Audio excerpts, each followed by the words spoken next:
नमो भगवती। मेरे प्रिय साधक और साधिकाओं, कैसे हो आप सब। आशा और उम्मीद करता हूँ भगवती कृपा से आप सभी ठीक होंगे।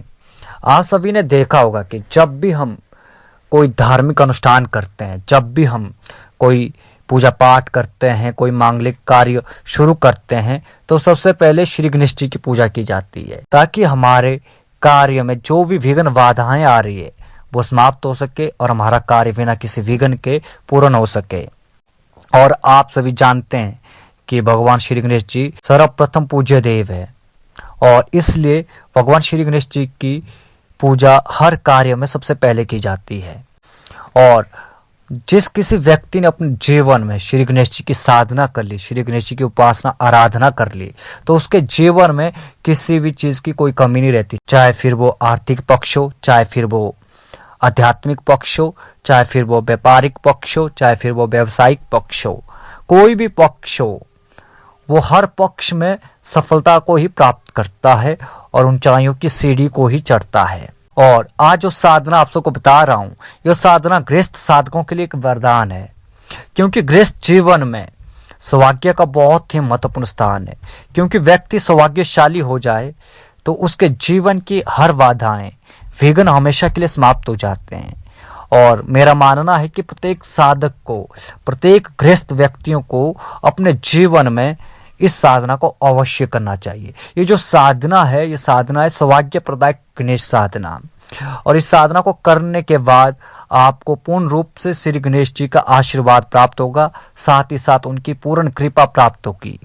आपके जीवन का दुर्भाग्य पूर्ण रूप से सौभाग्य में बदल जाएगा, धन धान्य की अतुलनीय वृद्धि होगी, आपके जीवन का आर्थिक पक्ष पूर्ण रूप से मजबूत होगा। यदि किसी भी कार्य में कोई भी अनावश्यक विघ्न आ रहे हैं तो वे विघ्न हमेशा के लिए दूर हो जाएंगे, भाग्य उन्नति के द्वार खुल जाएंगे।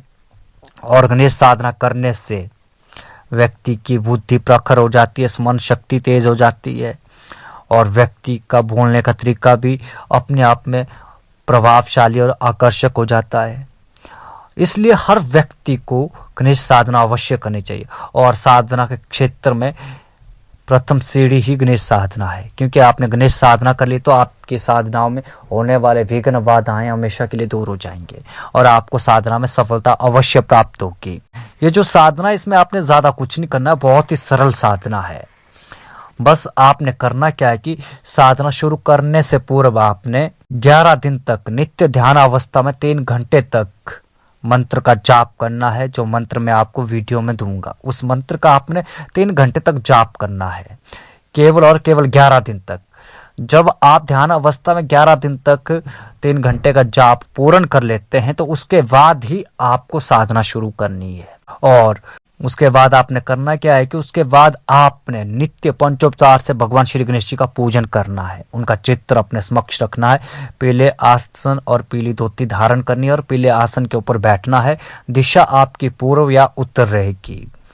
और भोग प्रसाद में आपने लड्डू चढ़ा लेने हैं, और उसके बाद आपने मंत्र की 21 माला जाप कर लेना है। और इस तरीके से आपने 11 दिन तक साधना करनी है। और भगवान श्री गणेश जी से आपने अपने जीवन को सौभाग्य में परिवर्तित करने की प्रार्थना करनी है। जब आप इस तरीके से 11 दिन तक साधना कर लेंगे तो उसके बाद आपने नित्य 3 माह तक केवल और केवल 3 माला मंत्र जाप करते रहना है। और 3 माह के बाद आपने दाशांश, हवन, तर्पण, मार्जन आदि करना है। तो इस तरीके से आपकी साधना पूर्ण हो जाएगी। और उसके बाद आप चमत्कार देखिए, 11 दिन के बाद ही आपके जीवन में चमत्कार होने लगेंगे। जो कार्य आपके बिगड़ रहे थे वो कार्य बनने लग जाएंगे, धन के मार्ग खुल जाएंगे, और धीरे धीरे आपका आर्थिक पक्ष जो है मजबूत होने लगेगा। बहुत ही महत्वपूर्ण साधना है। आप सभी लोग इस साधना को अवश्य करिए, क्योंकि जब तक करेंगे नहीं तब तक कुछ प्राप्त नहीं होगा। कुछ प्राप्त करना है तो मेहनत करनी पड़ेगी और आगे बढ़ना पड़ेगा। इसलिए अगर आप साधनाओं के माध्यम से अपने जीवन को परिवर्तित करना चाहते हैं तो आपको साधना के क्षेत्र में उतरना पड़ेगा, उन्हें अपने जीवन में उतारना पड़ेगा। आशा और उम्मीद करता हूं आप सबको मेरे द्वारा दी गई छोटी सी जानकारी भेदी पसंद आई होगी। और आप सभी चैनल को लाइक, शेयर और कमेंट भी जरूर करें। और भगवती की कृपा आप सब पर बनी रहे और आपकी हर साधना में आपको सफलता प्राप्त होती रहे। ऐसे मैं भगवती के चरणों में मंगल कामना करता हूँ। आज के लिए बस इतना ही। मिलते हैं आप सभी से एक नए वीडियो के साथ, एक नए प्रयोग के साथ। तब तक के लिए आप सभी को नमो भगवती।